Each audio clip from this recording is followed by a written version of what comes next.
نحمده ونصلي على رسوله الكريم اما بعد فاعوذ بالله من الشيطان الرجيم بسم الله الرحمن الرحيم رب اشرح لي صدري ويسر لي امري واحلل عقدة من لساني يفقهوا قولي ولا شيء اعظم بركة من هذا القرآن. کوئی چیز بھی اس قرآن سے زیادہ بابرکت نہیں، کوئی بھی چیز. فَإِنَّ كُلَّ خَيْرٍ وَنِعْمَةٍ وَزِيَادَةٍ دِينِيَّةٍ أَوْ دُنْيَوِيَّةٍ أَوْ أُخْرَوِيَّةٍ فَإِنَّهَا بِسَبَبِهِ وَأَثَرٌ عَنِ الْعَمَلِ بِهِ. فَإِنَّ كُلَّ خَيْرٍ، تو ہر خیر، ہر بھلائی، وَنِعْمَةٍ اور ہر نعمت، وَزِيَادَةٍ اور اضافہ، دِينِيَّةٍ دینی امور میں، وَدُنْيَوِيَّةٍ اور دنیاوی امور میں، وَأُخْرَوِيَّةٍ اور آخرت کے امور میں. فَإِنَّهَا بِسَبَبِهِ، تو بے شک وہ اسی قرآن کے سبب ہے، اسی قرآن کی وجہ سے ہے. وَأَثَرٌ عَنِ الْعَمَلِ بِهِ، اور اس پر عمل کرنے کا نتیجہ ہے. یعنی جو شخص بھی اس قرآن کو پکڑے گا، اس کی دین، دنیا، آخرت سب کچھ سنور جائے گی اور اس میں برکتیں ہی برکتیں ہوں گی. بعض مفسرین کہا کرتے تھے کہ ہم قرآن پڑھنے میں مشغول ہوئے تو ہمیں دنیا میں برکات اور خیرات نے ڈھانپ لیا، یعنی ہر طرح کی برکتیں آ گئیں. اللہ سبحانہ تعالیٰ فرماتے ہیں کتاب انزلناہ الیک مبارک، یہ ایک کتاب ہے جسے ہم نے آپ کی طرف نازل کیا ہے، بہت بابرکت ہے. تو جتنا زیادہ آپ اس کتاب کے قریب ہوں گے، اس قرآن سے اپنا تعلق قائم کریں گے، اسی حساب سے اتنا ہی آپ کی جان، آپ کے مال، آپ کے اہل اور آپ کے وقت میں برکت اترے گی. اس قرآن کی برکت سے وقت کی تنگی بھی ختم ہو جاتی ہے. جب سلف صالحین کے اوقات تنگ پڑ جاتے تھے تو وہ وقت میں برکت کا اثر لینے کے لیے قرآن پڑھنے کی طرف لپکتے تھے، یعنی برکت حاصل کرنے کے لیے قرآن پڑھا کرتے تھے. اس قرآن سے گھروں میں بھی برکتیں اترتی ہیں، کشادگی پیدا ہوتی ہے. ابو ہریرہ رضی اللہ عنہ کہا کرتے تھے بے شک قرآن پڑھنے کی وجہ سے گھر اپنے رہنے والوں کے لیے کشادہ ہو جاتا ہے، یعنی دلوں میں بھی وسعت ہو جاتی ہے اور ویسے بھی وسعت کا احساس ہوتا ہے. اس میں فرشتے حاضر ہوتے ہیں، شیاطین اس گھر کو چھوڑ دیتے ہیں اور اس کی خیر و برکت بڑھ جاتی ہے. گھروں میں رحمت اور سکینت نازل ہوتی ہے. رسول اللہ صلی اللہ علیہ وسلم نے فرمایا جو لوگ اللہ کے گھروں میں سے کسی گھر میں اللہ کی کتاب کی تلاوت کرتے ہیں اور آپس میں اس کی تعلیم و تدریس میں مصروف ہوتے ہیں تو ان پر سکینت نازل ہوتی ہے اور رحمت انہیں ڈھانپ لیتی ہے اور فرشتے ان کو گھیر لیتے ہیں اور اللہ ان کا ذکر اپنے پاس موجود فرشتوں میں کرتے ہیں.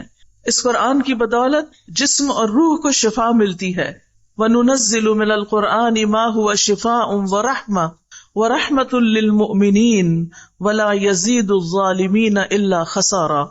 اور ہم قرآن میں جو کچھ نازل کرتے ہیں، جو کچھ بھی کہیں سے بھی آپ پڑھیں، وہ مومنوں کے لیے تو شفا اور رحمت ہے، مگر یہ ظالموں کے خسارے ہی میں اضافہ کرتا ہے. ابن قیم رحمہ اللہ کہتے ہیں کہ دلوں اور جسموں کی بیماریوں میں سے کوئی بیماری ایسی نہیں جس کا علاج اور اس کے سبب کی رہنمائی کا ذریعہ قرآن میں موجود نہ ہو. یعنی تمام بیماریوں کے علاج کی طرف رہنمائی اس کتاب سے ملتی ہے. اس کتاب سے دنیا کی پریشانیوں سے نجات ملتی ہے، ارذل العمر سے نجات ملتی ہے. قرآن مجید میں جو آیات آتی ہیں ثم رددناہ اسفل سافلین الا الذین آمنوا، تو ابن عباس کہتے ہیں کہ اس کا مطلب یہ ہے کہ سوائے ان لوگوں کے جنہوں نے قرآن پڑھا، یعنی جو لوگ قرآن کے ساتھ اپنا تعلق قائم رکھیں گے وہ ارذل العمر سے بچا لیے جائیں گے. فَإِذَا كَانَ ذِكْرًا مُبَارَكًا، پھر اگر ہے یہ ذکر مبارک، یعنی قرآن ایک مبارک کتاب ہے، وجب تلقیہ بالقبول والانقیاد والتسلیم، تو واجب ہے، لازم ہے اس کو حاصل کرنا، قبول کر کے، اس کی اطاعت کر کے اور اس کی فرما برداری کر کے.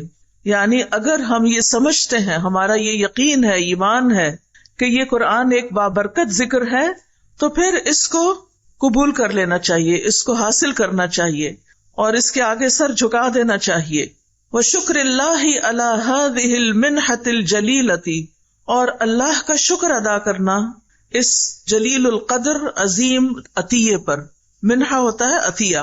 والقیام بہا واستخراج برکتہ بتعلم الفاظہ ومعانیہ، اور اس کے ساتھ قیام کر کے یعنی اس کے ساتھ رہ کر، واستخراج برکتہ اور اس کی برکت حاصل کرنا، بتعلم الفاظہ ومعانیہ اس کے الفاظ اور معنی کو سیکھ کر، یعنی اس شاندار عطیے پر اللہ تعالیٰ کا شکر ادا کیا جائے. کس طرح کہ اس کے الفاظ اور اس کے معنی کو سیکھ کر اس کی برکت حاصل کی جائے.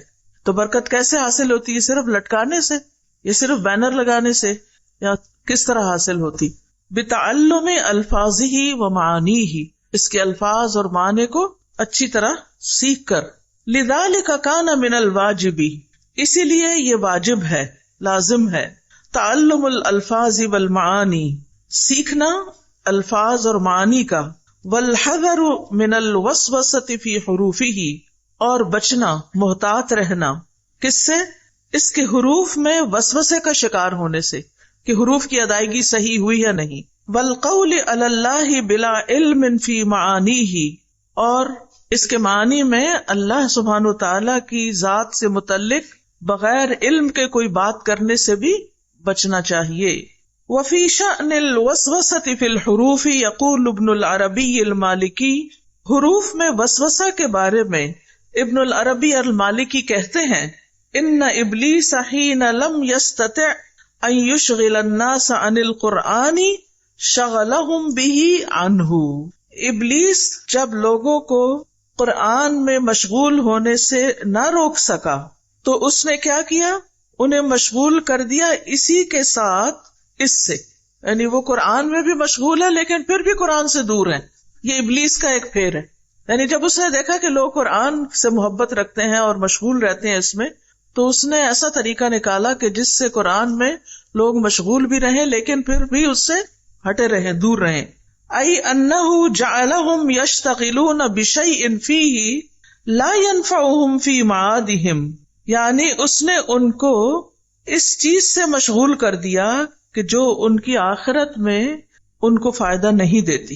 یشغلہم عما ینفعہم فی دینہم وآخرتہم، وہ انہیں مشغول کرتا ہے اس سے، یعنی قرآن کے ذریعے، قرآن ہی سے، ان کے دین اور آخرت سے، یعنی جو چیزیں ان کے دین اور آخرت میں فائدہ نہیں دیتی اس میں اس نے ان کو قرآن ہی کے ذریعے مشغول کر دیا. اس کی آگے وضاحت مزید ہوگی. قال ابن تیمیہ رحمہ اللہ، ابن تیمیہ رحمۃ اللہ علیہ کہتے ہیں، ولا یجعل ہمتہ اور نہ وہ لگائے اپنی ہمت کو، اپنی طاقت کو، فیما اس میں جو حجب بھی اکثر الناس روکا گیا اس کے ساتھ اکثر لوگوں کو، من العلوم ان حقائق القرآن قرآن کے حقائق کے علوم کے بارے میں، یعنی حقائق سے مراد قرآن کے اسرار اور رموز، اس میں جو حکمت کی باتیں ہیں. اما بالوسوسۃ یعنی یا تو وسوسے کے ساتھ، وسوسے میں ڈال کے، فی خروج حروف ہی اس کے حروف کے مخارج کے معاملے میں، و ترقیقہا اور ان کو باریک پڑھنے کے، و تفخیمہا اور ان کو موٹا پڑھنے کے، و امالتہا اور ان کے امالہ کرنے میں، و نطق بالمد الطویل والقصیر والمتوسط اور مد طویل اور قصیر اور متوسط کی ادائیگی میں. یعنی ان چیزوں میں اس قدر الجھا دیا کہ لوگ قرآن کی اصل معنی، مفہوم، اس کے اندر تدبر اور غور و فکر سے تو دوری ہو گئے، اس کے اسرار اور رموز تو بھول ہی گئے. فَإِنَّ هَذَا حَائِلٌ لِلْقُلُوبِ تو بے شک یہ دلوں کے لیے رکاوٹ ہے، یعنی قرآن کے دل تک پہنچنے میں رکاوٹ ہے. بہت زیادہ ان چیزوں کے اندر، تجوید کے قواعد کے اندر بہت زیادہ الجھنا اور بہت زیادہ وقت لگانا، اور پھر اتنا کہ اس میں ہر وقت وسوسے کا شکار رہنا کہ یہ حرف ٹھیک نہیں پڑا یا وہ حرف ٹھیک سے ادا نہیں ہوا، یا جب کسی کے سننا تو اس میں بھی صرف اس کی تجوید کی غلطیاں نکالنے پہ توجہ رکھنا جو ہے، یہ قرآن کو حلق تک تو رہنے دیتا ہے لیکن حلق سے نیچے نہیں اترنے دیتا، دل تک نہیں جانے دیتا، دل تک جانے میں رکاوٹ بن جاتا ہے. یعنی اس کا یہ مطلب نہیں کہ تجوید سیکھنی نہیں چاہیے، سیکھنی چاہیے، حد الوسع صحیح ادائیگی ہونی چاہیے، لیکن وہ صرف ایک ذریعہ ہے اس کے حقائق اور رموز اور اسرار تک پہنچنے کا، نہ کہ انسان وہیں پر ہی رک جائے. قاطع لہا عن فہم مراد الرب من کلامہ، وہ اس کو منقطع کرنے والا ہے، اس کو کاٹ دینے والا ہے، عن فہم سمجھ سے، مراد الرب رب کی مراد سے، من کلامہ اس کلام کے، یعنی وہ کلام جس کو وہ اتنی باریکی کے ساتھ پڑھ رہا ہے، رب اس سے کیا چاہتا ہے اس کی طرف تو توجہ ہی کوئی نہیں، اس کی طرف تو دھیان ہی نہیں، سارا دھیان اس طرف ہے کہ مد کی ادائیگی کیسے ہوئی، یا کس حرف کو کیسے پڑھا، ادغام کیا کہ نہیں کیا، غنہ کیا کہ نہیں کیا، یعنی قرات کی تحسین میں اتنا زیادہ وقت لگا دینا اور اتنی زیادہ اس میں توجہ رکھنا کہ اس سے آگے جانا ہی نہ، اس کے آگے اس کے معنی اور اس کی گہرائی میں اترنا ہی نہ. تو یہ چیز بھی شیطان کا ایک طریقہ ہے کہ لوگوں کو قرآن میں ہی مشغول رکھے، لیکن قرآن کے مفہوم، رب کا جو مقصود و مطلوب ہے انسان سے، اس تک پہنچنے ہی نہ دے، اس تک جانے ہی نہ دے. یعنی مطلب آپ کو سمجھ آ گیا ہوگا نا کہ تجوید میں اتنا زور دینا، مخارج وغیرہ کا اتنا دھیان رکھنا کہ قرآن پڑھتے ہوئے بھی اللہ کے کلام کو سمجھنے سے محروم رہنا. تو یہ چیز قرآن کو، اللہ کے کلام کو سمجھنے میں رکاوٹ بن جاتی ہے. وَالْحَذَرُ مِنَ الْقَوْلِ عَلَى اللَّهِ بِلَا عِلْمٍ، اور بچنا چاہیے، دوسری چیز ایک اور جس سے بچنا چاہیے وہ کیا ہے؟ اللہ پر بغیر علم کے بات کرنا. عن ابن عباس رضی اللہ عنہ، ابن عباس رضی اللہ عنہ کی روایت ہے، قال کہتے ہیں، قال رسول اللہ صلی اللہ علیہ وسلم، رسول اللہ صلی اللہ علیہ وسلم نے فرمایا، من قال فی القرآن بغیر علم فلیتبوأ مقعدہ من النار، جو شخص قرآن میں بغیر علم کے بات کرے اسے چاہیے کہ اپنا ٹھکانہ جہنم میں بنا لے.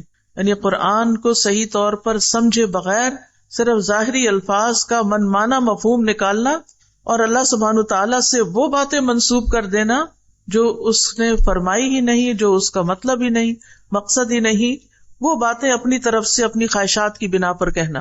فمن قال فی القرآن برأیہ، تو جس نے کچھ کہا قرآن میں اپنی رائے سے، فقد تکلف ما لا علم لہ بہ، تو تحقیق وہ تکلیف کرتا ہے اس چیز کی جس کا اس کو علم ہی نہیں. یعنی اپنی رائے سے بات کرتا ہے تو وہ ایسی چیز کی تکلیف کرتا ہے جس کا اس کو علم نہیں. وسلک غیر ما امر بہ، اور وہ ایسے رستے پہ چل پڑتا ہے جس کا اس کو حکم نہیں دیا گیا. فلو انہ اصاب المعنی، پھر اگر وہ معنی تک پہنچ ہی جاتا ہے، فی نفس الامر، اس معاملے میں، لکان قد اخطأ، تو بھی اس نے غلطی کی. یعنی اگرچہ وہ درست معنی تک بھی پہنچ جاتا ہے پھر بھی غلط طریقہ ہے یہ. لأنہ لم یأت الامر من بابہ، کیونکہ وہ معاملے کو اس کے اصل دروازے سے نہیں آیا. کمن، یہ اس شخص کی طرح ہے، حکم بین الناس، جس نے لوگوں کے درمیان فیصلہ کیا، علی جہل، جہالت کے ساتھ، فہو فی النار، تو وہ آگ میں ہے. وان وافق حکمہ الصواب، خواہ اس کا فیصلہ درست ہی تھا، فی نفس الامر، اس معاملے میں، لیکن یکون اخف جرما ممن اخطأ واللہ عالم، لیکن اس کا جرم خفیف ہوگا، ہلکا ہوگا اس سے جس نے خطا کی، یعنی ٹوٹل غلطی کی. واللہ عالم، اور اللہ زیادہ جانتا ہے. ان عبداللہ بن مرہ ان ابی معمر قال، عبداللہ بن مرہ ابو معمر سے روایت کرتے ہیں، کہتے ہیں، قال ابو بکر الصدیق، ابو بکر صدیق رضی اللہ عنہ کہتے ہیں، ای ارض تقلنی، کون سی زمین مجھے اٹھائے گی، حتی اذا اقلت سحابا ثقالا ہوتا، تو اقلہ کا معنی اٹھانا، یعنی ہوا بادلوں کو جب اٹھا لیتی، پانی اٹھا لیتی، تو کون سی زمین مجھے اٹھائے گی. وَأَيُّ سَمَاءٍ تُظِلُّنِي، اور کون سا آسمان مجھے سایہ دے گا. اِذَا قُلْتُ فِي كِتَابِ اللَّهِ مَا لَمْ أَعْلَمْ، اگر میں کہوں کتاب اللہ میں وہ جو میں جانتا ہی نہیں، یعنی بغیر علم کے کتاب اللہ کو بیان کرنے لگوں تو پھر میرا حشر کیا ہوگا. ان ابن ابی ملیکہ، ابن ابی ملیکہ سے روایت ہے، ان ابن عباس سئل عن آیت، کہ ابن عباس سے ایک آیت کے بارے میں سوال کیا گیا. لو سئل عنہا بعضکم، اگر تم میں سے کسی سے ایسا سوال کیا جاتا، لقال فیہا، تو ضرور کچھ کہہ دیتا، کوئی نہ کوئی مطلب بیان کر دیتا. فابا ان یقول فیہا، تو انہوں نے اس کے بارے میں کچھ کہنے سے انکار کر دیا. ان ابن ابی ملیکہ، قال سأل رجل ابن عباس، ابن ابی ملیکہ کہتے ہیں کہ ابن عباس سے ایک شخص نے سوال کیا ان یعنی اس آیت کے بارے میں، فی یوم کان مقدارہ 1000 سنۃ مما تعدون، کہ ایک دن میں جس کی مقدار 1000 سال کے برابر ہے جو تم شمار کرتے ہو. فقال له ابن عباس فما، تو ابن عباس نے جواب دینے کی بجائے کہا تو کیا خیال ہے تمہارا، یوم کان مقدارہ 50,000 سنۃ، وہ دن جس کی مقدار 50,000 سال کے برابر ہے، یعنی پھر اس دن کے بارے میں تم کیا کہتے ہو. فقال الرجل، تو آدمی کچھ شرمندہ ہو کے کہنے لگا، انما سألتک لتحدثنی، میں نے تو آپ سے اس لیے پوچھا ہے کہ آپ مجھے کچھ بتائیں. فقال ابن عباس، ابن عباس نے کہا، ہما یومانی، یہ 2 دن ہیں، ذکرہم اللہ فی کتابہ، جن کا اللہ نے اپنی کتاب میں ذکر کیا ہے، اللہ اعلم بہما، اللہ ہی ان کے بارے میں خوب جانتا ہے، یعنی میں نہیں جانتا کہ ان سے اصل مراد کیا ہے، اللہ ہی کو پتا ہے. فکرہ، تو انہوں نے ناپسند کیا، ان یقول فی کتاب اللہ ما لا یعلم، کہ وہ اللہ کی کتاب میں ایسی بات کہیں جو وہ جانتے نہیں. وقال اللیث عن یحیی بن سعید عن سعید بن المسیب، اور لیث کہتے ہیں یحیی بن سعید سے اور وہ سعید بن مسیب سے، انہ کان لا یتکلم الا فی المعلوم من القرآن، کہ سعید بن مسیب جو تھے قرآن میں صرف اسی چیز کے بارے میں بات کرتے تھے جس کا ان کو علم ہوتا تھا. حالانکہ کتنے بڑے تابعی تھے، کتنا زیادہ علم تھا ان کے پاس، لیکن قرآن میں اپنی طرف سے کوئی مفہوم بیان نہیں کرتے تھے، اپنی طرف سے کوئی بات نہیں کہتے تھے، جس کا علم ہوتا صرف اتنا ہی بتاتے، اس سے آگے نہیں. وقال ابن شوذب، ابن شوذب کہتے ہیں، حدثنی یزید ابن ابی یزید، مجھ سے یزید بن ابی یزید نے بیان کیا، قال کننا نسأل سعید بن المسیب عن الحلال والحرام، کہ ہم سعید بن مسیب سے حلال حرام کے بارے میں پوچھتے تھے، سوال کرتے تھے. وکان اعلم الناس، اور وہ لوگوں میں سب سے زیادہ علم رکھتے تھے.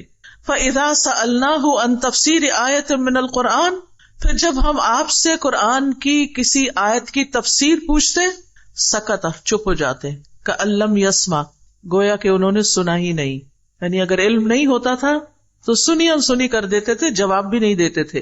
فهذه الآثار الصحیحۃ، تو یہ صحیح آثار، روایات، وما شاک لہا، اور جو ان سے ملتی جلتی ہیں، عن ائمۃ السلف، ائمہ السلف سے، محمولۃ علی تحرجہم عن الکلام فی التفسیر بما لا علم لہم بہ، یہ اس بات پر محمول ہے، یعنی ان کو اس بات پر محمول کیا جائے گا، سمجھا جائے گا کہ سلف صالح جو تھے وہ تفسیر کے بارے میں کلام کرنے میں گناہ محسوس کرتے تھے جس کا ان کو علم نہیں ہوتا تھا، یعنی وہ حرج محسوس کرتے تھے، گناہ سمجھتے تھے کہ جس مسئلے کا علم نہیں اس کے بارے میں کوئی بات کی جائے.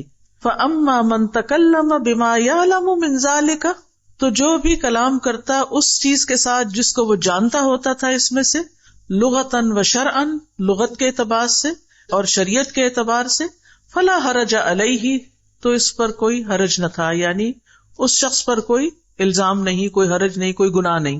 وَلِهَذَا رُوِيَ عَنْ هَؤُلَاءِ وَغَيْرِهِمْ أَقْوَالٌ فِي التَّفْسِيرِ وَلَا مُنَافَاتٌ، اسی لیے ان لوگوں سے اور ان کے علاوہ سے تفسیر میں متعدد اقوال منقول ہوئے ہیں اور ان میں کوئی تعارض بھی نہیں، منافات، ایک دوسرے کی نفی نہیں کرتے، حالانکہ ہر ایک کی رائے الگ بھی ہوتی ہے یا معنی الگ بھی بیان کیا ہوتا ہے، لیکن پھر بھی وہ الگ الگ بیان کرنے کے باوجود ان میں کوئی تعارض نہیں ہوتا، یعنی وہ سارے معنی اس سے نکلتے ہوتے ہیں. یعنی اتنی احتیاط کا مطلب یہ نہیں کہ انہوں نے قرآن کا علم حاصل ہی نہیں کیا یا اس کے اندر کوئی معنی بیان ہی نہیں کیا، ہاں جو جانتے ہوتے تھے وہ ضرور بیان کرتے تھے اور اس میں محنت کرتے تھے. لِأَنَّهُمْ تَكَلَّمُوا فِي مَا عَلِمُوهُ، کیونکہ انہوں نے کلام کیا اس کے بارے میں جس کو انہوں نے جانا، جو وہ جانتے تھے. وَسَكَتُوا عَمَّا جَهِلُوهُ، اور وہ خاموش رہے جس کے بارے میں وہ جانتے نہیں تھے، لا علم تھے. وَهَذَا هُوَ الْوَاجِبُ، اور یہی واجب ہے، عَلَى كُلِّ أَحَدٍ، ہر ایک پر، سب کو ایسا ہی کرنا چاہیے. کیا؟ جو معلوم ہے وہ بیان کر دیا جائے اور جو معلوم نہیں اس پر خاموشی اختیار کی جائے.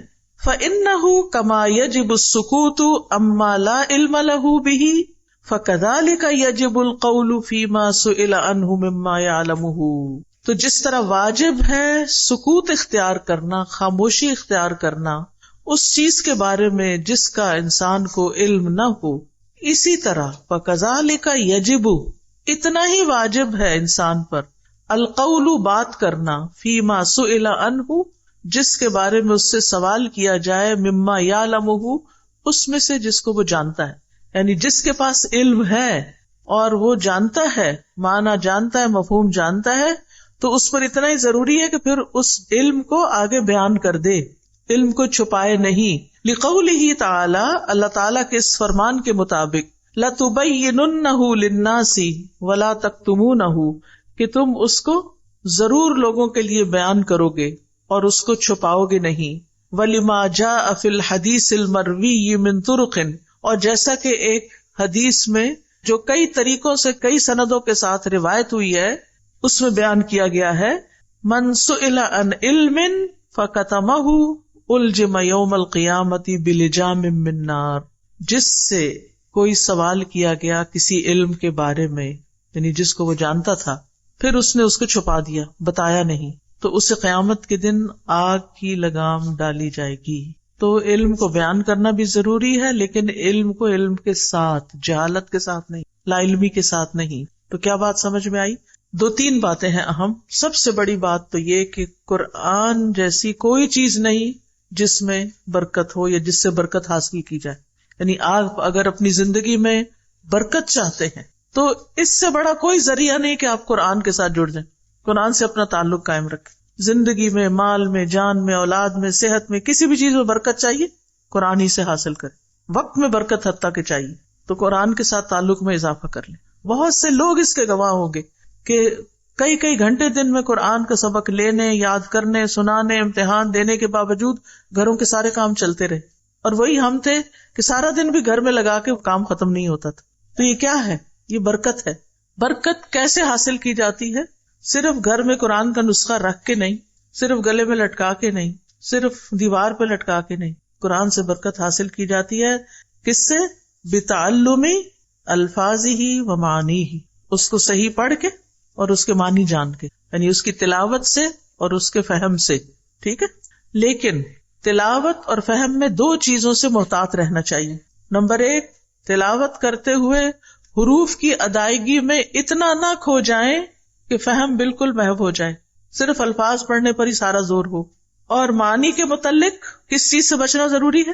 کہ بغیر علم کے کچھ بیان نہیں کرنا، اچھی طرح جاننا ہے، سمجھنا ہے، اور جو کچھ علماء نے کہا ہے اس کو آگے بے شک روایت کر دیں، اس معنی کو آگے بھی بیان کر دیں جو تفاسیر میں لکھا ہوا ہے، جو صحیح منقول ہے، اور جو صحیح معنی قرآن کے ملتے ہیں ان کو آگے بیان کر دیا جائے تو اس میں کوئی حرج نہیں۔ اور پھر جہاں بغیر علم کے بات کرنا منع ہے وہاں علم کو چھپانا بھی منع ہے۔ تو یہ ہے خلاصہ ساری بات کا، سمجھ آ گئی؟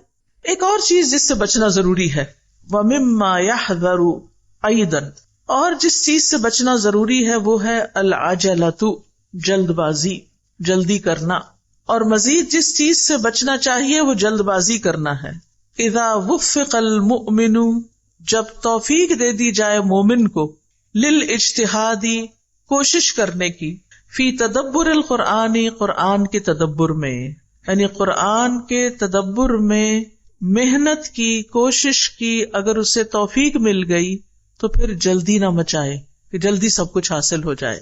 فعلیہ بعدم العجلہ، تو اس پر لازم ہے کہ جلد بازی نہ کرے، یعنی اگر اسے قرآن میں غور و فکر کی توفیق مل رہی ہے، وہ اس کو سمجھنے میں لگا ہوا ہے، تو جلد بازی سے بچے۔ ورقے نہ گنتا رہے کہ کب ختم ہوگا، کورس کب ختم ہوگا، 1 ہفتہ تو یہاں لگ گیا، اس کا مطلب 1 ہفتہ اور ڈیلے ہو جائے گا کورس۔ یہ پریشانی اکثر لوگوں کو ہوئی ہوگی کہ اب ہمارا کورس وقت مقرر پہ ختم ہونے والا نہیں، کیونکہ اتنے سارے لیسن تو چلے گئے، لیکن یہ نہیں سوچتے کہ یہ بھی اس کو پڑھنے ہی میں مددگار ہے جو کچھ ہم یہاں پڑھ رہے ہیں۔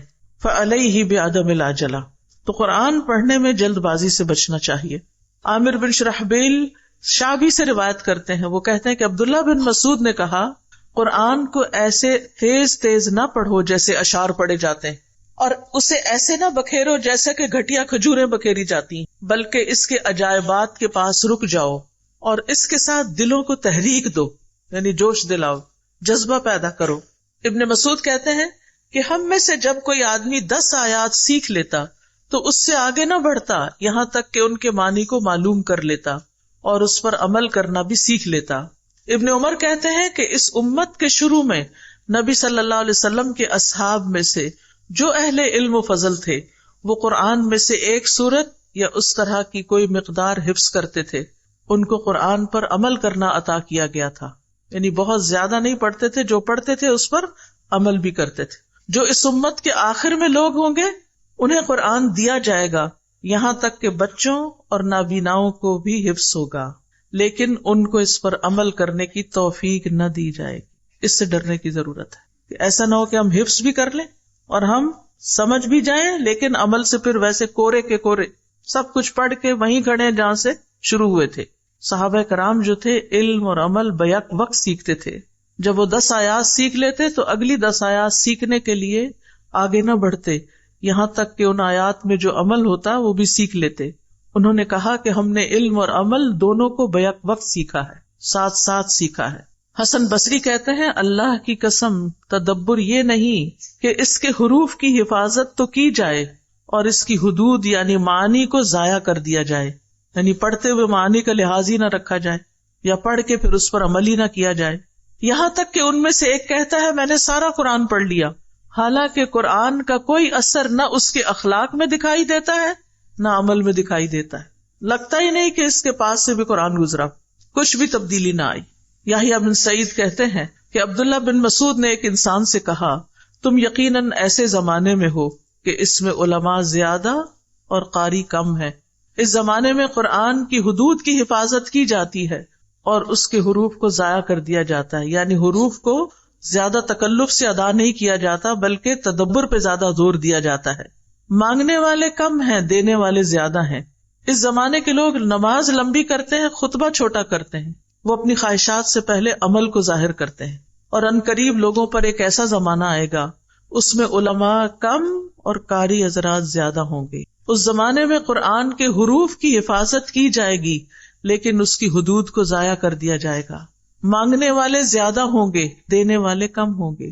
اس میں لوگ خطبہ لمبا کریں گے، نماز چھوٹی کر دیں گے. اور اس زمانے میں لوگ اپنے عمل سے پہلے اپنی خواہشات کو ظاہر کریں گے. تو کس چیز سے بچنا چاہیے؟ جلد بازی سے بچنا چاہیے. وَمِمَّا يَدُلُّ عَلَى ذَلِكَ، اور اس پر جو چیز دلالت کرتی ہے، مَا يُرْوَى عَنِ ابن عباس، جو ابن عباس سے روایت کی جاتی ہے. قال، وہ کہتے ہیں قدم علی عمر رجل، عمر رضی اللہ عنہ کے پاس ایک شخص آیا. فجعل عمر یسألہ عن الناس، تو عمر رضی اللہ عنہ اس سے لوگوں کے بارے میں پوچھنے لگے، لوگوں کے حالات کے بارے میں معلوم کرنے لگے.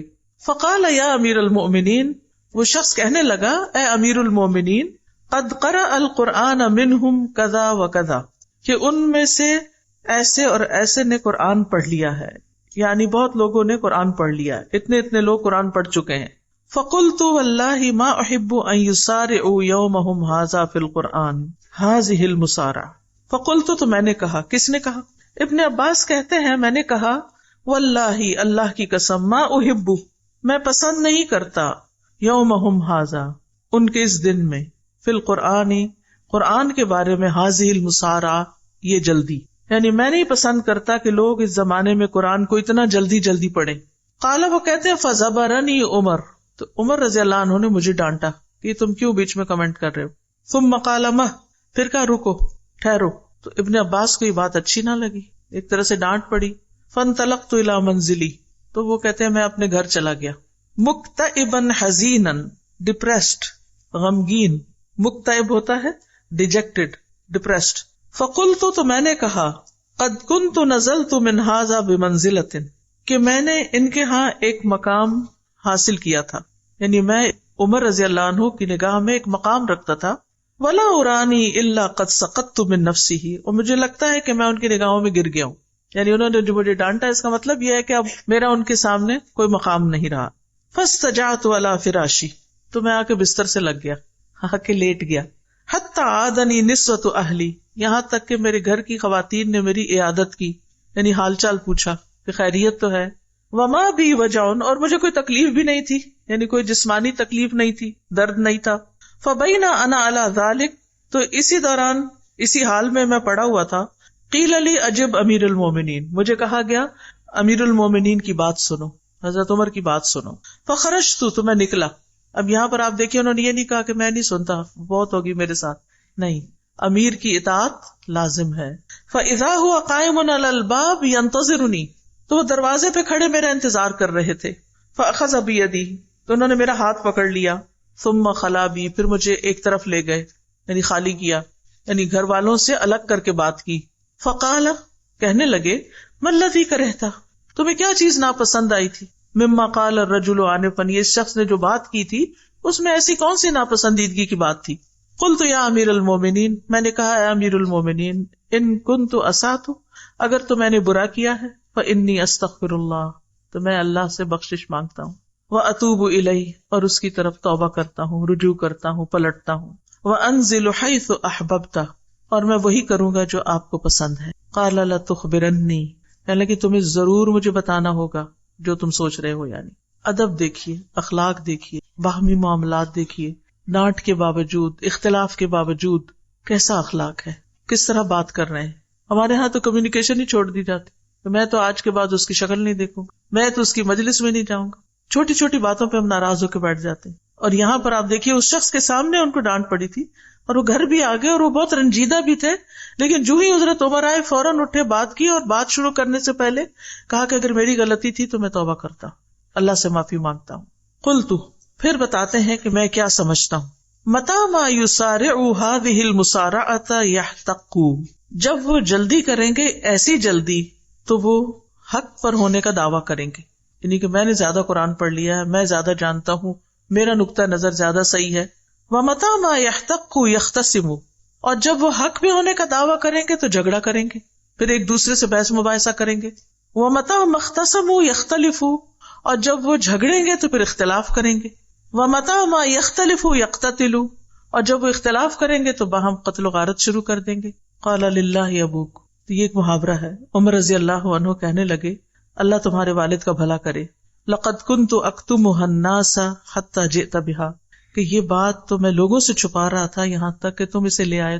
یعنی جن کو اللہ نے علم، حکمت اور بصیرت دے رکھی ہوتی تو ان کی پھر سوچ بھی ایک جیسی ہو جاتی کہ میں بھی یہی سوچتا تھا جو اللہ نے تم سے کہلوا دیا، یعنی بات تم نے ٹھیک کی. وَلَقَدْ وَقَعَ فِي الْأُمَّةِ أَثَرُ الْعَجَلَةِ، اور امت میں عجلہ یا جلد بازی کا اثر نظر آ گیا، واقع ہو گیا. فخرجت الخوارج، خوارج کا ظہور ہو گیا.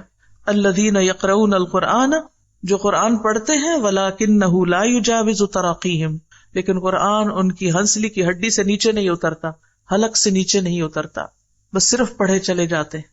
یعنی لوگ جب جلدی جلدی قرآن مکمل کرتے ہیں تو اسے صحیح طرح نہیں سمجھتے، اس طرح وہ آیات کی غلط تعویل کرتے ہیں یا غلط مطالب کی طرف لے جاتے ہیں. مثلاً یہ کہنا کہ قرآن میں کہاں لکھا ہے شراب حرام ہے، حرام کا لفظ تو نہیں آیا. یا آپ نے کئی لوگوں کو کہتے سنا ہوگا، بہت سے لوگ قرآن کا خالی ترجمہ پڑھ لیتے ہیں، یعنی اردو یا انگریزی میں ریڈنگ کر لیتے ہیں، شراب کی آیتوں کے ترجمے پڑھ لیتے ہیں، پھر کہتے ہیں کہ اس میں حرام کا لفظ کوئی نہیں لکھا ہوا. تو اس طرح وہ قرآن مجید کے احکام کا پوری طرح احاطہ نہیں کرتے، اس کو غور سے سمجھتے نہیں. تو خوارج کا بھی یہی معاملہ تھا کہ وہ جلد بازی کر رہے تھے اور آیات کو ان کے اصل مقام اور محل سے ہٹا کے دوسری جگہ پر لگا رہے تھے. جیسے انہوں نے اس آیت کے ساتھ کیا، ان الحکم الا للہ، کہ حکم، فیصلہ کی قوت صرف اللہ کے پاس ہے، تو وہ کسی اور کو حکم ماننے کو تیار نہیں تھے. تو یہ ان کا من مانا مطلب تھا اس آیت کا. رسول اللہ کے آزاد کردہ غلام عبید اللہ بن ابی رافع سے روایت ہے کہ حروریہ کے خروج کے وقت وہ علی بن ابی طالب رضی اللہ عنہ کے ساتھ تھے. خوارج نے کہا لا حکم الا للہ، اللہ کے سوا کسی کا حکم نہیں.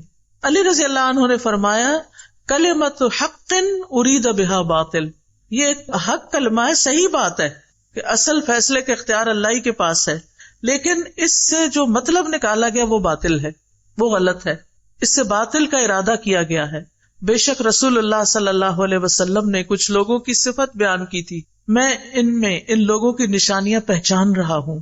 یہ زبان سے تو حق کہتے ہیں مگر وہ زبان سے تجاوز نہیں کرتا، اور حلق کی طرف اشارہ فرمایا، یعنی کہ یہ قرآن صرف اوپر تک پڑھتے ہیں، سمجھ کے نہیں پڑھتے، ان کے دل تک نہیں جاتا، اور اس وجہ سے یہ آیات کے مفہوم بدل کر کچھ سے کچھ کر دیتے ہیں اور پھر اپنے آپ کو حق پر بھی سمجھتے ہیں.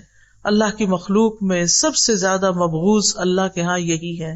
تو اس لیے یہ انتہائی خطرے کی بات ہے کہ کوئی شخص صرف قرآن کا ترجمہ پڑھ کے یا صرف عربی زبان کے ذریعے اس کی تفسیر کرنا شروع کر دے اور اس سے منمانے مطلب نکالے. قرآن کی تفسیر خود قرآن بھی کرتا ہے. قرآن کی تفسیر نبی صلی اللہ علیہ وسلم نے کی، لِتُبَيِّنَ لِلنَّاسِ مَا نُزِّلَ إِلَيْهِمْ، تاکہ آپ بیان کریں لوگوں کے لیے جو ان کی طرف اتارا گیا. تو جب تک صحیح احادیث کی طرف رجوع نہ کیا جائے ان آیات سے متعلق تو بات پوری طرح سمجھ نہیں آتی، اپنے اصل کانٹیکسٹ میں نہیں آتی. کیونکہ قرآن پر عمل کرنا کس نے سکھایا؟ نبی صلی اللہ علیہ وسلم نے سکھایا.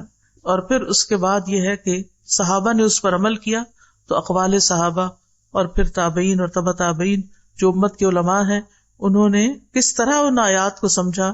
اس لیے انتہائی ضروری ہے یہ دیکھنا کہ آپ کس سے قرآن سیکھ رہے ہیں. بہت سے لوگ قرآن پڑھنے پڑھانے کا دعویٰ کرتے ہیں لیکن اصل منہج سے ہٹ جاتے ہیں. وہ قرآن کی منمانی تفسیریں کرنے لگتے ہیں، منمانی تعویلیں کرنے لگتے ہیں، اور بہت سے متفق علیہ مسائل ایسے ہیں کہ جن کا وہ سراسر انکار کر دیتے ہیں. ابھی ریسنٹلی مجھ سے کسی نے کہا کہ میں نے فلاں اسپیکر کو سنا ہے، وہ کہتا ہے کہ میں نہیں مانتا کہ نبی صلی اللہ علیہ وسلم پر جادو ہوا تھا، میں نے اس کی تحقیق کر لی. اور یعنی کہ ان صورتوں کو چھوڑ کر جن میں نبی صلی اللہ علیہ وسلم کو یہ پڑھنے کا حکم دیا گیا، یعنی قل اعوذ برب الفلق، اور اس کا جو صحیح معنی احادیث کی روشنی میں آتا ہے، اور صحیح احادیث کو چھوڑ کر صرف ادھر ادھر کی باتوں کو لے کر تحقیق کے نام پر یہ دعوے کرنا اور ایسے مسائل بیان کرنا کہ جو حق سے ہٹے ہوئے ہیں، تو ان چیزوں میں بہت محتاط رہنے کی ضرورت ہے، بہت خبردار رہنے کی ضرورت ہے. تو کس کس چیز سے بچنا چاہیے؟ منمانے مطلب نکالنے سے، بغیر علم کے بات کرنے سے، اور جلد بازی سے.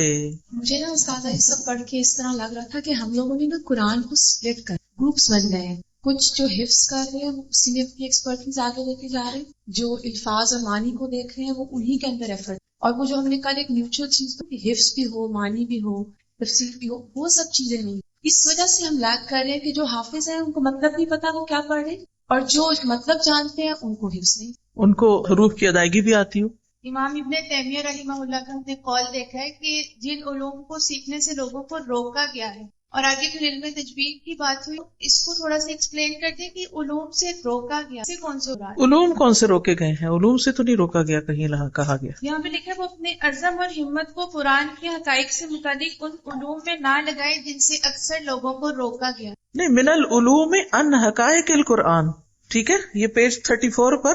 ولا یجعل ہمتہ، اور نہ وہ لگائے اپنی ہمت کو فی ما حجب بہ، اس چیز میں کہ روکا گیا، بہ اس کے ذریعے، اکثر الناس اکثر لوگوں کو، من العلوم ان حقائق القرآن، قرآن کے حقائق کے علوم کے بارے میں، یعنی ان علوم میں بہت وقت نہ لگائے کہ جن میں جانے کی وجہ سے انسان قرآن میں غور و فکر اور تدبر سے محروم ہو جاتا ہے.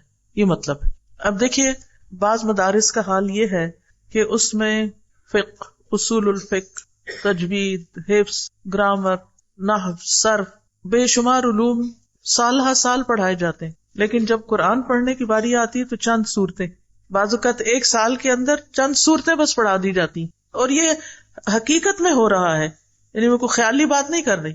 اور کہا کیا جاتا ہے کہ اس سے قرآن فہمی میں آسانی ہوتی ہے، لیکن ان چیزوں میں مشغولیت نے لوگوں کو قرآن سمجھنے سے دور کر دیا ہے. اب سمجھ آئی؟ اور یہ بات امام ابن تیمیہ نے کئی سو سال پہلے کہی تھی، اور اس وقت بھی یہ ہو رہا تھا. مجھے جو بات سمجھ آئی ہے اس سے یہ جیسے قرآن کے حروف کی گنتی، قرآن کے رکوعات کی گنتی، اور اسی طرح کی چیزیں گن کے وہ لوگ بات کرتے رہتے ہیں، جس کا مجھے تو نہیں لگتا کہ قرآن پڑھنے والے کو کوئی فائدہ ہوتا ہے. جی، ان علوم سے بھی منع کیا گیا ہے کہ ان میں انسان وقت لگائے کہ حروف کو نمبر دے دیے گئے. اب جد، حوض، ہتی وغیرہ کو مثلا الف کا 1 نمبر ہے، با کے 2، اور ہر حرف کے پھر کیا ہے کہ کوئی آیت لے لیتے ہیں اور ہر حرف کے نیچے نمبر لگاتے رہتے ہیں، اور پھر ان کے نمبروں کو جمع کر کے کوئی تعویذ بناتے ہیں. اور بعض اوقات یہ ہے کہ یہ کہتے ہیں کہ بسم اللہ کے 19 حروف ہیں، اور پھر اس صورت میں اتنی دفعہ یہ حرف آئے ہیں، اور گنتی کر کے ایسے شماریات میں الجھایا ہوا ہے لوگوں کو، اور لوگ اسی پر خوش ہیں. قرآن اس لیے تو نہیں آیا. السلام علیکم. وعلیکم السلام. اب یہ پیج نمبر 35 ہے. اب اس میں لکھا ہوا ہے کہ جس کا اس کو علم نہیں اور ایسے راستے پر چلتا ہے جس کا اس کو حکم نہیں دیا گیا، اگرچہ وہ درست مانا پا بھی لے پھر بھی اس نے غلطی۔ اس کا مطلب یہ ہے کہ بغیر علم کے اگر کوئی بات کرتا ہے اور وہ بات ٹھیک بھی ہوتی ہے تو پھر بھی ایک طرح کی غلطی ہی ہے، یعنی چاہے وہ صحیح جگہ پہنچا لیکن طریقہ اس کا غلط تھا۔ اب نیکسٹ لاسٹ لائن میں ہے نا کہ اور یہ کام درست نہج پر نہیں کیا گیا، جیسا کہ وہ آدمی جو لوگوں کے درمیان جہالت کے ساتھ فیصلہ کرے گا وہ جہنم۔ جی قاضی کے بارے میں ہے نا، یہ تو قاضی کے بارے میں۔ السلام علیکم۔ وعلیکم السلام۔ یہ جو بات کی گئی کہ جو سوال کیا جائے اگر معلوم ہے تو لازماً جواب دیا جائے اور اگر معلوم نہیں تو خاموشی اختیار کر لی جائے، تو یہ مسلمان جہاں پہ ہمارا معاشرہ ہے ان میں تو ٹھیک ہے، کیونکہ ایک مسلمان سے سوال کرتا ہے تو نہیں معلوم تو خاموشی اختیار کر لی جائے، لیکن اگر جہاں غیر مسلم کی بات آ جائے، کچھ غیر مسلم لوگ ہم سے سوال کریں کہ آپ کی قرآن میں یہ چیز ہے اور اس کا کیا مطلب ہے، یہی تو وہاں پہ اگر ہم کہتے ہیں کہ ہمیں زیادہ صحیح معلوم نہیں اور ہم نہیں جواب دیتے تو پھر وہ کہتے ہیں آپ اپنے مذہب کی اندھا دھند تقلید کر رہے ہیں، آپ کو خود معلوم نہیں، آپ ہمیں کیا بتائیں گے؟ تو وہ ٹھیک کہتے ہیں نا، اس کا مطلب یہ کہ ان کی غلط رہنمائی کی جائے صرف یہ ثابت کرنے کے لیے کہ ہم اپنے دین کو جانتے ہیں، حالانکہ جانتے نہیں کہنا چاہیے، کیونکہ اگر ہم کوئی غلط بات کریں گے وہ کسی اور سے بھی وہی سوال کریں گے اور وہ ان کو کچھ اور بتائے گا، تو اس سے ڈرنا نہیں چاہیے، ٹھیک ہے نا؟ یعنی اتنا کانفیڈینس انسان کے اندر ہونا چاہیے اور انسانوں کا خوف نہیں ہونا چاہیے کہ کوئی میرے بارے میں کیا کہے گا۔ اللہ نے اس کو ہدایت دینی ہے، ہر ایک کی ہدایت کا ذمہ ہمارے اوپر تھوڑی ہے، ہم تو اسی کے مکلف ہیں جو ہم جانتے ہیں، اور پھر ایسے جو چیلنجز ہوتے ہیں ان کا حل یہ ہے کہ پھر ہم وہ علم حاصل کریں، جو سوال انہوں نے کیا اس کا جواب تلاش کریں، یا ان سے کہیں کہ میں جواب تلاش کر لوں، اہل علم سے پوچھ لوں، اور یہ ہر علم میں ہوتا ہے، یہ صرف دین کے معاملے میں نہیں، اور یہ غلط دلیل ہے کہ عوام سے بڑے بڑے علمی مسائل پوچھے جائیں۔ ان کو آپ یہ بھی کہہ سکتے ہیں کہ میں تو ایک عام شخص ہوں، اس طرح کے سوال جو ہے ان کا جواب علماء کے پاس ہوتا ہے، میں عالم نہیں ہوں، میں بے شمار دفعہ میں یہ جملہ کہہ چکی ہوں، میں عالم نہیں ہوں، مجھے نہیں معلوم، آپ کسی عالم سے رجوع کریں، تو اس میں کیا حرج ہے؟ ہو سکتا ہے کوئی سوچے پھر آپ کیوں پڑھاتی ہیں، اگر آپ عالم نہیں ہیں تو پھر کیوں پڑھاتی؟ جتنا مجھے آتا ہے وہ میں آگے پہنچا رہی ہوں اور اسی کی میں مکلف ہوں۔ ساتھ یہ کلیئر کر دیں کہ تجوید کس حد تک سیکھنی اور پڑھنی جائز ہے؟ جب تک آپ کا قرآن پڑھنا ٹھیک ہو جائے آپ سیکھتے جائیں، لیکن ساری زندگی یہ وہی نہ سیکھتے جائیں، اس کے ساتھ ساتھ فہم کو بھی جاری رکھے، کیونکہ بعض لوگ تجوید سیکھنا جب شروع کرتے ہیں تو معنی کو بالکل ہی اگنور کر دیتے ہیں، صرف اسی کے پیچھے دن رات لگائے رکھتے ہیں، تو بیلنس رکھیں، دونوں رکھیں۔ یہ تو ہو کہ معنی سمجھ میں آئے اور اس وجہ سے غلطی کا اہتمام نہ ہو تو پھر تجوید سیکھنا چاہیے۔ تجوید تو ہر حال میں سیکھنی چاہیے، یعنی قرآن کو درست پڑھنا تو ضروری ہے، لیکن اس کے پیچھے اتنا نہ لگ جائیں کہ وسوسوں کا شکار ہو جائیں۔ بعض لوگ تو قرآن ہی نہیں پڑھتے، کہتے تو غلط ہے، میں تو پڑھنا ہی نہیں، مجھے صحیح نہیں آتا، وہ اتنے شکوک کا شکار ہو جاتے ہیں، اور بعض اس کے معنی سے بالکل لابلد ہو جاتے ہیں، تو اس میں اعتدال کی ضرورت ہے۔ سادہ دو باتیں واضح کرنا چاہ رہی کہ جی ہم جو کورسز کراتے ہیں وہ قرآن سمجھنے کے اعتبار سے جس وقت ہم برانچز میں کورسز کرا رہے ہوتے ہیں تو وہ 1.5-2 سال کا کورس بعض اوقات اجلت کا بھی شکار ہو جاتا ہے کہ اسٹوڈینٹس اس کو کوپ نہیں کر پا رہے ہوتے، تو کیا یہ قرآن میں جلدی تو نہیں؟ تو وہ کوئی اور کورس جوائن کر لیں جو نہیں کوپ کر پاتے، تاکہ وہ اور سلو پڑھیں، یعنی سب کی جو سمجھ ہے وہ ایک جیسی نہیں ہوتی، ٹھیک ہے؟ اور جس وقت ہم اپنی ڈسکشنز کرا رہے ہوتے ہیں اور اصول نکلوا رہے ہوتے ہیں اسٹوڈینٹس کے ساتھ، تو یہ چیز پھر رائے سے بات کرنے میں تو نہیں آتی، اگر وہ اسی کے اندر سے بات نکالی گی، جیسے ابھی میں نے اب بات کرنے کے بعد خلاصہ کیا ہے نا، یہ خلاصہ کیا تھا؟ انہی الفاظ سے تھا جو اس کے اندر موجود ہیں، تو ٹیکسٹ کے قریب رہیں۔ ملخص المسألۃ الثانیۃ، دوسرے مسئلے کا خلاصہ، لما کان من الواجب الایمان بالقرآن یسر اللہ علی خلقہ تناولہ لفظا و معنی، جب قرآن پر ایمان لانا واجب ہے تو اللہ نے اپنی مخلوق پر، اپنے بندوں پر اس کو حاصل کرنا آسان کر دیا ہے لفظ اور معنی کے اعتبار سے، یعنی اس کا پڑھنا بھی اور اس کو سمجھنا بھی آسان کر دیا۔ والنبی صلی اللہ علیہ وسلم یسر علیہ تلقی القرآن لفظا و معنی، اور نبی صلی اللہ علیہ وسلم پر آسان کر دیا گیا تھا قرآن کو لفظ اور معنی کے اعتبار سے حاصل کرنا، یعنی قرآن کا لینا، ان علینا جمعہ و قرآن فاذا قرأناہ فاتبع قرآن ثم ان علینا بیانہ، ان آیات کی طرف ریفر کر رہے ہیں یہاں پر، ٹھیک ہے؟ الواجب علینا، ہم پر کیا لازم ہے؟ العنایۃ بالقرآن لفظا و معنی، قرآن کے ساتھ اہتمام کرنا لفظی اعتبار سے بھی اور معنوی اعتبار سے، قرآن کے الفاظ اور معنی کے ساتھ یعنی ان کو صحیح پڑھنے سمجھنے کا اہتمام کرنا۔ نمبر 2، والحذر من الوسوسۃ فی حروفہ، بچنا اس کے حروف میں وسوسوں کے شکار ہونے سے، والقول علی اللہ بلا علم فی معانیہ، اور اس کے معنی میں بغیر علم کے اللہ پر کوئی بات کرنے سے بھی بچنا چاہیے، والعجلۃ فی تلاوتہ وتدبرہ، اور اس کی تلاوت اور تدبر میں جلد بازی سے بچنا چاہیے۔ ٹھیک، نحمدہ ونصلی علی رسولہ الکریم، اما بعد فاعوذ باللہ من الشیطان الرجیم، بسم اللہ الرحمن الرحیم، رب اشرح لی صدری ویسر لی امری واحلل عقدۃ من لسانی یفقہوا قولی، ولا شیء اعظم برکۃ من ھذا القرآن، کوئی چیز بھی اس قرآن سے زیادہ بابرکت نہیں، کوئی بھی چیز۔ فإن كل خیر ونعمت وزیادت دینیت او دنیویت او اخرویت فإنها بسببہ وأثر عن العمل بہ، فإن كل خیر، تو ہر خیر، ہر بھلائی، ونعمت اور ہر نعمت، وزیادت اور اضافہ، دینیت دینی امور میں، ودنیویت اور دنیاوی امور میں، واخرویت اور آخرت کے امور میں، فإنها بسببہ، تو بے شک وہ اسی قرآن کے سبب ہے، اسی قرآن کی وجہ سے ہے، وأثر عن العمل بہ، اور اس پر عمل کرنے کا نتیجہ ہے، یعنی جو شخص بھی اس قرآن کو پکڑے گا اس کی دین دنیا آخرت سب کچھ سنور جائے گی اور اس میں برکتیں ہی برکتیں ہوں گی۔ بعض مفسرین کہا کرتے تھے کہ ہم قرآن پڑھنے میں مشغول ہوئے تو ہمیں دنیا میں برکات اور خیرات نے ڈھانپ لیا، یعنی ہر طرح کی برکتیں آ گئیں۔ اللہ سبحانہ تعالیٰ فرماتے ہیں کتاب انزلناہ الیک مبارک، یہ ایک کتاب ہے جسے ہم نے آپ کی طرف نازل کیا ہے، بہت بابرکت ہے۔